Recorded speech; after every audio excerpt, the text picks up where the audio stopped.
ಮೂಡಾ ಹಗರಣಕ್ಕೆ ಸಂಬಂಧಪಟ್ಟಂತೆ ಸಿಎಂ ಸಿದ್ದರಾಮಯ್ಯನವರಿಗೆ ಇವತ್ತು ಬಿಗ್ ಡೇ. ಹೈಕೋರ್ಟ್ನಲ್ಲಿ ಮೂಡಾ ಕೇಸ್ ವಿಚಾರಣೆ ಆರಂಭ. ನ್ಯಾಯಮೂರ್ತಿ ನಾಗಪ್ರಸನ್ನ ಪೀಠದಲ್ಲಿ ವಿಚಾರಣೆ ಆರಂಭ ಆಗಿದೆ. ಹೈಕೋರ್ಟ್ನಲ್ಲಿ ಮೂಡಾ ಕೇಸ್ ವಿಚಾರಣೆ ಆರಂಭ. ಬಿಗ್ ಬಿಗ್ ಬಿಗ್ ಡೇ ಇವತ್ತು ಸಿಎಂ ಸಿದ್ದರಾಮಯ್ಯನವರಿಗೆ. ಕಾರಣ ಎಲ್ಲರ ಚಿತ್ತ ಹೈಕೋರ್ಟ್ನತ್ತ. ಮೂಡಾ ಹಗರಣವನ್ನ ಸಿಬಿಐ ತನಿಖೆಗೆ ವಹಿಸಬೇಕು ಅಂತ ಅರ್ಜಿ ಸಲ್ಲಿಕೆ ಮಾಡಿದ್ರು ದೂರುದಾರ ಸ್ನೇಹಮಯಿ ಕೃಷ್ಣ. ಆ ಅರ್ಜಿಗೆ ಸಂಬಂಧಪಟ್ಟಂತೆ ವಿಚಾರಣೆ ಆರಂಭ ಆಗಿತ್ತು. ಬಟ್ ಈಗ ಸಿಗ್ತಾ ಇರುವಂತಹ ಮಾಹಿತಿ ವಿಚಾರಣೆ ಮುಂದೂಡಿಕೆ ಆಗಿದೆ. ಡಿಸೆಂಬರ್ 10ಕ್ಕೆ ಮೂಡಾ ವಿಚಾರಣೆ ಮುಂದೂಡಿಕೆ. ಸ್ನೇಹಮಯಿ ಕೃಷ್ಣ ಸಲ್ಲಿಸಿದ್ದಂತ ಅರ್ಜಿ ಸಿಬಿಐಗೆ ಮೂಡಾ ಹಗರಣ ವರ್ಗಾವಣೆಯಾಗಬೇಕು ಅಂತ ಕೋರಿ ಸಲ್ಲಿಕೆ ಆದಂತ ಅರ್ಜಿಯ ವಿಚಾರಣೆ ಇವತ್ತು ಹೈಕೋರ್ಟ್ನಲ್ಲಿ ಪ್ರಾರಂಭ ಆಯಿತು. ಬಟ್ ತಕ್ಷಣಕ್ಕೆ ಇದನ್ನ ಡಿಸೆಂಬರ್ 10ಕ್ಕೆ ಮುಂದೂಡಿಕೆ ಮಾಡಲಾಗಿದೆ ಅನ್ನೋದ್ರ ಡೀಟೇಲ್ ಸಿಗ್ತಾ ಇದೆ.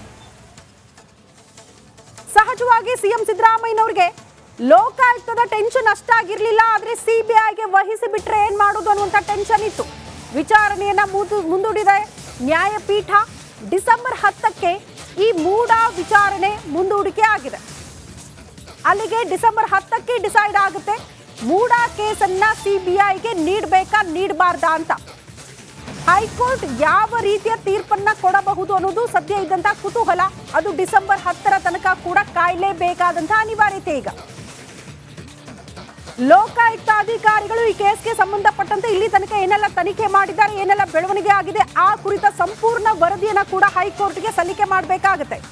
ಅದೆಲ್ಲವನ್ನ ನೋಡಿ, ಅದೆಲ್ಲವನ್ನ ಪರಿಗಣಿಸಿ ಈ ಕೇಸ್ ಸಿಬಿಐಗೆ ನೀಡಬೇಕಾ ನೀಡಬಾರ್ದಾ ಅದನ್ನ ಹೈಕೋರ್ಟ್ ನಿರ್ಧಾರ ಮಾಡುತ್ತೆ. ಹಾಗಾಗಿ ಬಹಳ ಬಹಳ ಇಂಪಾರ್ಟೆಂಟ್ ಆಗುತ್ತೆ ಸಿಎಂ ಸಿದ್ದರಾಮಯ್ಯನವರಿಗೆ. ಅದು ಡಿಸೆಂಬರ್ 10ರ ತನಕ ಕಾಯಲೇಬೇಕಾದಂತಹ ಅನಿವಾರ್ಯತೆ ಈಗ ಎದುರಾಗಿದೆ. ಈ ಬಗ್ಗೆ ಮತ್ತಷ್ಟು ಡೀಟೇಲ್ಸ್ ಅನ್ನ ಕೊಡ್ತಾ ಹೋಗ್ತಾರೆ ನಮ್ಮ ಸಹೋದ್ಯೋಗಿ ಶ್ರೀಪಾದ್ ಪಾಟೀಲ್. ನೇರ ಸಂಪರ್ಕದಲ್ಲಿ ಜಾಯಿನ್ ಆಗ್ತಿದ್ದಾರೆ. ಶ್ರೀಪಾದ್, ಸಹಜವಾಗಿ ಲೋಕಾಯುಕ್ತ ಅಂದಾಗ ಸಿಎಂ ಸಿದ್ದರಾಮಯ್ಯನವರಿಗೆ ಅಷ್ಟೊಂದು ಟೆನ್ಷನ್ ಇಲ್ಲ. ಆದ್ರೆ ಈ ಕೇಸ್ ಏನಾದ್ರೂ ಸಿಬಿಐಗೆ ಹೋಗ್ಬಿಟ್ರೆ ಆಗ ಸಹಜವಾಗಿ ಟೆನ್ಷನ್ ಸಿಎಂ ಅವ್ರಿಗೆ. ಬಟ್ ಈಗ ಡಿಸೆಂಬರ್ 10ಕ್ಕೆ ಮುಂದೂಡಿಕೆ ಆಗಿದೆ ಅರ್ಜಿಯ ವಿಚಾರಣೆ. ಏನ್ ಬೆಳವಣಿಗೆ ನಿರೀಕ್ಷೆ ಮಾಡಬಹುದು ಡಿಸೆಂಬರ್ 10ಕ್ಕೆ?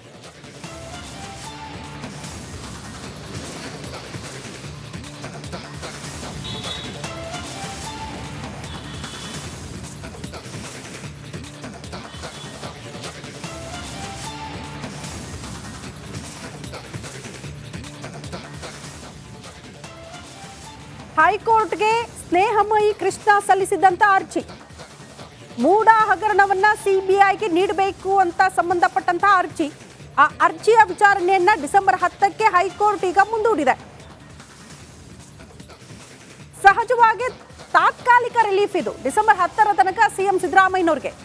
ಯಾಕಂದ್ರೆ ಈಗಿರುವಂತಹ ಬೆಳವಣಿಗೆಯನ್ನ ನೋಡಿದ್ರೆ ಬಹುತೇಕ ಈ ಕೇಸ್ ಸಿಬಿಐಗೆ ಹೋಗುವ ಸಾಧ್ಯತೆಗಳು ದಟ್ಟವಾಗಿದೆ ಅನ್ನುವಂತಹ ಲೆಕ್ಕಾಚಾರಗಳು, ಅಂತ ವಿಶ್ಲೇಷಣೆಗಳು ರಾಜಕೀಯ ವಲಯದಲ್ಲಿ ಕೇಳೋದಕ್ಕೆ ಸಿಗ್ತಾ ಇತ್ತು. ಬಟ್ ಎಲ್ಲರ ಚಿತ್ತ ಕೋರ್ಟ್ನತ್ತ ಇತ್ತು. ಬಟ್ ಡಿಸೆಂಬರ್ 10ರ ತನಕ ಕಾಯಬೇಕಾಗಿದೆ. ಈಗ ಕೋರ್ಟ್ಗೆ ತನಿಖಾ ವರದಿಯನ್ನ ಸಲ್ಲಿಕೆ ಮಾಡೋದಕ್ಕೆ ಲೋಕಾಯುಕ್ತ ಮುಂದಾಗಿದೆ. ವರದಿ ತಂದಿದ್ರು ಕೂಡ ಕೋರ್ಟ್ಗೆ ಉದೇಶ್ ಅವರು ನೀಡಿಲ್ಲ ಅನ್ನುವಂತಹ ವಿಚಾರ ಗೊತ್ತಾಗ್ತಾ ಇದೆ. ವರದಿ ತಂದಿದ್ರಂತೆ, ಆದ್ರೆ ಕೋರ್ಟ್ಗೆ ಅದನ್ನ ಸಲ್ಲಿಕೆ ಮಾಡಿಲ್ಲ ಎಸ್ಪಿ ಉದೇಶ್. ಯಾಕಂದ್ರೆ ಈ ಮೂಡಾ ಕೇಸ್ಗೆ ಸಂಬಂಧಪಟ್ಟಂತಹ ಸಂಪೂರ್ಣ ತನಿಖೆಯನ್ನ, ಆ ಸಂಪೂರ್ಣ ತನಿಖೆಯ ಜವಾಬ್ದಾರಿಯನ್ನು ಹೊತ್ತಿರುವ ಅಧಿಕಾರಿ ಉದೇಶ್. ಇಲ್ಲಿ ತನಕ ಮೂಡಾ ಕೇಸ್ಗೆ ಸಂಬಂಧಪಟ್ಟಂತೆ ಯಾರನ್ನೆಲ್ಲ ವಿಚಾರಣೆ ಮಾಡಿದಿರಿ, ಕೇಸ್ನಲ್ಲಿ ಆಗಿರುವಂತಹ ಬೆಳವಣಿಗೆಗಳೇನು, ಆ ಎಲ್ಲದರ ಕುರಿತು ಕೂಡ ವರದಿಯನ್ನ ಸಲ್ಲಿಕೆ ಮಾಡಬೇಕು. ಆದ್ರೆ ಆ ವರದಿಯನ್ನ ತಂದಿದ್ರು ಕೂಡ ಯಾಕೆ ಕೋರ್ಟ್ಗೆ ಸಲ್ಲಿಕೆ ಮಾಡಲಿಲ್ಲ ಉದೇಶ್ ಅನ್ನುವಂಥ ಪ್ರಶ್ನೆ ಇವತ್ತು. ಸಲ್ಲಿಕೆ ಮಾಡಬೇಕಾಗಿತ್ತು, ಅರ್ಜಿಯ ವಿಚಾರಣೆ ಆಗಿದ್ರೆ, ಬಟ್ ಸಲ್ಲಿಕೆ ಮಾಡಿಲ್ಲ. ವಿಚಾರಣೆಯನ್ನ ಡಿಸೆಂಬರ್ 10ಕ್ಕೆ ಹೈಕೋರ್ಟ್ ಅದನ್ನ ಮುಂದೂಡಿಕೆ ಕೂಡ ಮಾಡಿದೆ. ಸದ್ಯ ಇವತ್ತು ಕೋರ್ಟ್ನಲ್ಲಿ ಆಗಿರುವಂತಹ ಬೆಳವಣಿಗೆಗಳಿಷ್ಟು. ರಾಜ್ಯ ರಾಜಕೀಯದಲ್ಲಿ ದೊಡ್ಡ ಮಟ್ಟದ ಕುತೂಹಲ ಇತ್ತು ಇವತ್ತು ಹೈಕೋರ್ಟ್ನಲ್ಲಿ ಏನ್ ಬೆಳವಣಿಗೆ ಆಗಬಹುದು ಅಂತ. ಬಟ್ ಸದ್ಯಕ್ಕೆ ಡಿಸೆಂಬರ್ 10ರ ತನಕ ಕೂಡ ಈ ಕೇಸ್ಗೆ ಸಂಬಂಧಪಟ್ಟಂತೆ ಯಾವುದೇ ರೀತಿಯ ಬೆಳವಣಿಗೆ ಇಲ್ಲ. ಈ ಬಗ್ಗೆ ಮತ್ತಷ್ಟು ಡೀಟೇಲ್ಸ್ ಅನ್ನ ಕೊಡ್ತಾ ಹೋಗ್ತಾರೆ ನಮ್ಮ ಸಹೋದ್ಯೋಗಿ ನಾಗೇಂದ್ರ ಬಾಬು. ನೇರ ಸಂಪರ್ಕದಲ್ಲಿ ಜಾಯಿನ್ ಆಗ್ತಿದ್ದಾರೆ. ನಾಗೇಂದ್ರ ಬಾಬು, ನನ್ನ ಆರಂಭದಿಂದಲೂ ಕೂಡ ಹೇಳ್ತಾ ಇದೆ ಸಿಎಂ ಸಿದ್ದರಾಮಯ್ಯನವರಿಗೆ ದೊಡ್ಡ ಮಟ್ಟದ ಟೆನ್ಷನ್ ಇತ್ತು. ಕಾರಣ ಲೋಕಾಯುಕ್ತ ಅಂದಾಗ ಭಯ ಇಲ್ಲ, ಬದಲಾಗಿ ಸಿಬಿಐಗೆ ಕೊಟ್ಬಿಟ್ರೆ ಏನ್ ಮಾಡೋದು ಅನ್ನುವಂತಹ ಆತಂಕ ಇತ್ತು. ಬಟ್ ತಾತ್ಕಾಲಿಕ ರಿಲೀಫ್ ಅಂತ ಕನ್ಸಿಡರ್ ಮಾಡಬಹುದಾ ಡಿಸೆಂಬರ್ 10ರ ತನಕ? ನೋಡಿ ಶ್ರುತಿ, ಇವತ್ತು ಪ್ರಮುಖವಾಗಿ ಸಿಎಂ ಸಿದ್ದರಾಮಯ್ಯ ಅವರು ಇವತ್ತು ಮೂಡ ಟೆನ್ಷನ್ ವಿಚಾರವಾಗಿ ಯಾವ ನಿಲುವನ್ನು ತೆಗೆದುಕೊಳ್ತಾರೆ ಅಂತೇಳಿ ಸಾಕಷ್ಟು ಚರ್ಚೆಗಳಾಗ್ತಾ ಇತ್ತು. ಯಾಕೆ ಅಂತಂದರೆ ಹೈಕೋರ್ಟ್ನಲ್ಲಿ ಸ್ನೇಹಮಯಿ ಕೃಷ್ಣ ಅಂದರೆ ದೂರುದಾರರು ಹಾಗೆ RTI ಕಾರ್ಯಕರ್ತ ಆಗಿರುವಂಥ ಸ್ನೇಹಮಯಿ ಕೃಷ್ಣ ಅವರು ನಮಗೆ ಲೋಕಾಯುಕ್ತದ ಮೇಲೆ ಅದರ ತನಿಖೆಯ ಮೇಲೆ ಭರವಸೆ ಇಲ್ಲ, ಹಾಗಾಗಿ ಈ ಒಂದು ಹಗರಣದ ಪ್ರಕರಣವನ್ನು ನೀವು CBIಗೆ ವರ್ಗಾವಣೆ ಮಾಡಬೇಕು ಅಂತೇಳಿ ಅದಕ್ಕೆ ಹೈಕೋರ್ಟ್ ನಿರ್ದೇಶನವನ್ನು ಕೊಡಬೇಕು ಅಂತ ಹೇಳಿ ಹೈಕೋರ್ಟ್ಗೆ ಒಂದು ಅರ್ಜಿಯನ್ನು ಸಲ್ಲಿಸಿದ್ರು.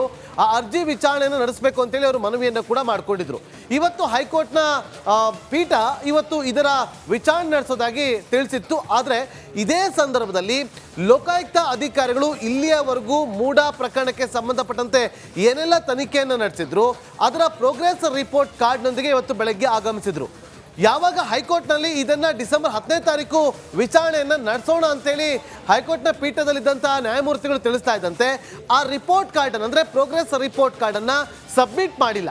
ನೋಡಿ, ಇಲ್ಲಿ ಬಹಳ ಪ್ರಮುಖವಾಗಿ ಈ ಒಂದು ಪ್ರೋಗ್ರೆಸ್ ರಿಪೋರ್ಟಲ್ಲಿ ಇದ್ದದ್ದೇನಂತಂದರೆ ಈ ಒಂದು FIR ದಾಖಲಾಗುತ್ತೆ. ಕ್ಯಾಪ್ಟನ್ ಅರ್ಜುನ್ ಕೊಂದಿದ್ದು ಯಾರು? ಅವ್ರ ನರೇಟಿವ್ ಎಲ್ಲಿ ತಂದಿಟ್ಟಿದ್ದಾರೆ ಅಂತಂದ್ರೆ ಸಂಪತ್ತನ್ನ ಹಂಚಿಬಿಡೋದು ಅಂತ.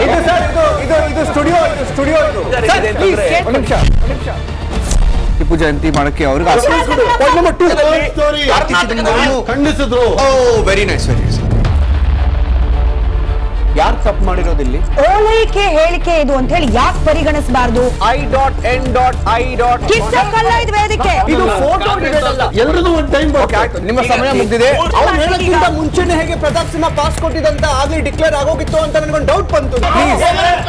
ಸಾಕು ನಿಲ್ಸಿ, ಸಾಕು ನಿಲ್ಸಿ. ಕೆಟ್ಟ ಪದ ಬಳಕೆ ಕಾಂಬಿನೇಷನ್ ಇಟ್ಟಿಲ್ಲ ನಾವಿಲ್ಲಿ.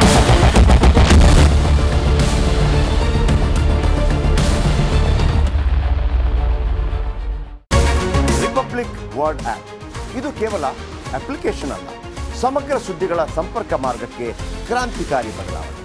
ರಿಪಬ್ಲಿಕ್ ವರ್ಡ್ ಆಪ್ ಕೇವಲ ಸುದ್ದಿ ಅಪ್ಲಿಕೇಶನ್ ಪರಿಚಯಿಸ್ತಾ ಇಲ್ಲ, ಬದಲಾಗಿ ಡಿಜಿಟಲ್ ಸುದ್ದಿ ಬಳಕೆಯ ಹೊಸ ಯುಗಕ್ಕೆ ನಾಂದಿ ಹಾಡ್ತಾ ಇದೆ. ಇದೊಂದು ಬ್ರೇಕಿಂಗ್ ನ್ಯೂಸ್, ಪ್ರಭಾವಶಾಲಿ ಕಾರ್ಯಕ್ರಮಗಳಿಗೆ ಗಟ್ಟಿಯಾದ ನ್ಯೂಸ್. ಇಲ್ಲಿ ಕೇವಲ ತಾಜಾ ಸುದ್ದಿ, ಅದರ ನೇರ ಪ್ರಸಾರ ಮತ್ತು ಚರ್ಚೆಗಳಿಗೆ ಮಾತ್ರ ಅವಕಾಶ. ರಿಪಬ್ಲಿಕ್ ವರ್ಲ್ಡ್ ಆಪ್ ಡೌನ್ಲೋಡ್ ಮಾಡಿಕೊಳ್ಳಿ. ಗೂಗಲ್ ಪ್ಲೇಸ್ಟೋರ್ ಮತ್ತು ಆಪಲ್ ಆಪ್ ಸ್ಟೋರ್ನಲ್ಲಿ ಲಭ್ಯವಿದೆ. ನಮಸ್ಕಾರ, ಕರ್ನಾಟಕ ಪ್ರೈಮ್ ಟೈಮ್ಗೆ ಸ್ವಾಗತ. ನಾನು ಜಯಪ್ರಕಾಶ್ ಶೆಟ್ಟಿ. ಇಡೀ ಕರುನಾಡು ಇವತ್ತು ರೆಬೆಲ್ ಆಗಿ ನಿಂತಿದೆ. ಈ ಹಗರಣಗಳನ್ನು ಸದನದಲ್ಲಿ ಪ್ರಸ್ತಾಪ ಮಾಡಲು ಕೂಡ ಕಾಂಗ್ರೆಸ್ ಹಿಂದೇಟು ಹಾಕಿದ್ದೇಕೆ? ನಿಮ್ಗೆ ಸಂಬಳ ಅದಕ್ಕೆ, ನಿಮಗೆ ವಾಹನ ಅದಕ್ಕೆ, ನಿಮಗೆ ವೆಪನ್ ಅದಕ್ಕೆ, ನೀವು ಅದನ್ನು ಸೆರೆ ಹಿಡಿಬೇಕಾಗಿತ್ತು. ನೀವು ವಿದ್ಯುತ್ ಬರ ಇದೆ ಅಂತ ಹೇಳ್ತಾ ಇದ್ದೀರಿ, ಎಲ್ಲಿ ಬರ ಇದೆ ನೀವು ಹೇಳಬೇಕು. ಪಾಕಿಸ್ತಾನ್ ಆಕ್ಯುಪೈಡ್ ಕಾಶ್ಮೀರ್ ಅದು ಎಂದೆಂದಿಗೂ ನಮ್ಮದು. 40 ಮೆಷಿನ್ಗಳು ತಂದಿತ್ತು ನೋಟ್ ಎಣಿಸುವುದಕ್ಕೆ, ಅದೇ ಹಾಳಾಯಿತು. ಮಥುರಾದ ಗಲಾಟೆ ಇದೆಯಲ್ಲ, ಅದು ಸ್ಥಳೀಯವಾಗಿ ಕೂತು ಪರಿಹರಿಸಬಹುದಾದಂಥ ಕಾನೂನಿದೆ. ಗ್ಯಾರಂಟಿ ಯೋಜನೆಯಿಂದ ನಷ್ಟ ಆಗಿದೆ, ಲಾಭ ಆಗಿದೆ, ದಯವಿಟ್ಟು ಹೇಳಿ. Dawood Ibrahim most wanted criminal ಯಾವಾಗಾದ ಅಂದರೆ ಇಲ್ಲಿ ತನಕ ಭಾರತ ದೇಶದಲ್ಲಿ ಓರ್ವ ದಲಿತ ಪ್ರಧಾನಿಯಾದಂಥ ಇತಿಹಾಸವೇ ಇಲ್ಲ. ರಿಪಬ್ಲಿಕ್ ವರ್ಲ್ಡ್ ಆಪ್ ಇದು ಕೇವಲ ಅಪ್ಲಿಕೇಶನ್ ಅಲ್ಲ, ಸಮಗ್ರ ಸುದ್ದಿಗಳ ಸಂಪರ್ಕ ಮಾರ್ಗಕ್ಕೆ ಕ್ರಾಂತಿಕಾರಿ ಬದಲಾವಣೆ. ರಿಪಬ್ಲಿಕ್ ವರ್ಲ್ಡ್ ಆಪ್ ಕೇವಲ ಸುದ್ದಿ ಅಪ್ಲಿಕೇಶನ್ ಅನ್ನ ಪರಿಚಯ ಮಾಡ್ತಾ ಇಲ್ಲ, ಬದಲಾಗಿ ಡಿಜಿಟಲ್ ಸುದ್ದಿ ಬಳಕೆಯ ಹೊಸ ಯುಗಕ್ಕೆ ನಾಂದಿ ಹಾಡ್ತಾ ಇದೆ. ಇದೊಂದು ಬ್ರೇಕಿಂಗ್ ನ್ಯೂಸ್, ಪ್ರಭಾವಶಾಲಿ ಕಾರ್ಯಕ್ರಮಗಳಿಗೆ ಗಟ್ಟಿಯಾದ ವೇದಿಕೆ. ರಿಪಬ್ಲಿಕ್ ವರ್ಲ್ಡ್ ಅಪ್ಲಿಕೇಶನ್ ಈಗ ಲೈವ್ ಆಗಿದೆ. ಗೂಗಲ್ ಪ್ಲೇಸ್ಟೋರ್ ಮತ್ತು ಆಪಲ್ ಆಪ್ ಸ್ಟೋರ್ ಎರಡರಲ್ಲೂ ಲಭ್ಯವಿದೆ. ಈಗಲೇ ಡೌನ್ಲೋಡ್ ಮಾಡಿ.